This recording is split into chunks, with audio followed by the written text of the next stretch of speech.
ಹಾಗೂ ಅಮಾವಾಸ್ಯೆಯಂದು ಶ್ರೀ ವರದರಾಜೇಶ್ವರ ಸ್ವಾಮಿಯ ಸನ್ನಿಧಾನದಲ್ಲಿ ಪ್ರತ್ಯಂಗಿರ ಹೋಮವನ್ನು ನಡೆಸಲಾಗುತ್ತದೆ.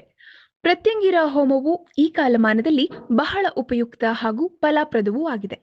ಏಕೆಂದರೆ ಒಬ್ಬರ ಏಳಿಗೆಯನ್ನು ಸಹಿಸದೆ ಮತ್ಸರ ಪಡುವ ಹಿತಶತ್ರುಗಳೊಡನೆ ಸಮುದಾಯದಲ್ಲಿ ಬದುಕು ಕಟ್ಟಿಕೊಂಡಿರುವುದರಿಂದ ಅವರಿಂದಾಗುವ ದೃಷ್ಟಿದೋಷ, ಕ್ಷುದ್ರ ಪ್ರಯೋಗ, ಮಾಟಮಂತ್ರಗಳಿಂದ ದುಷ್ಟ ಶಕ್ತಿಗಳಿಂದ ಆಗುವ ದುಷ್ಪರಿಣಾಮಗಳಿಂದ ಹೊರಬರಲು ಏಕೈಕ ಶಕ್ತಿ ಎಂದರೆ ಮಹಾಪ್ರತ್ಯಂಗಿರ ಹೋಮದಲ್ಲಿ ಭಾಗಿಯಾಗುವುದು.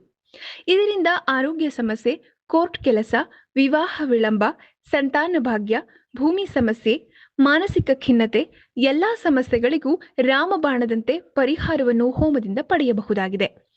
ಹೋಮದಲ್ಲಿ ಪಾಲ್ಗೊಳ್ಳಲು ಸದಸ್ಯರೆಲ್ಲರೂ ತಮ್ಮ ಮನೆ, ಅಂಗಡಿ, ಕಚೇರಿ, ಭೂಮಿಯನ್ನು ಅರ್ಧ ಕಿಲೋ ಒಣಮೆಣಸಿನಕಾಯಿಯಿಂದ ದೃಷ್ಟಿ ತೆಗೆದುಕೊಂಡು ಬಂದು ಹೋಮ ಮಾಡುವುದು.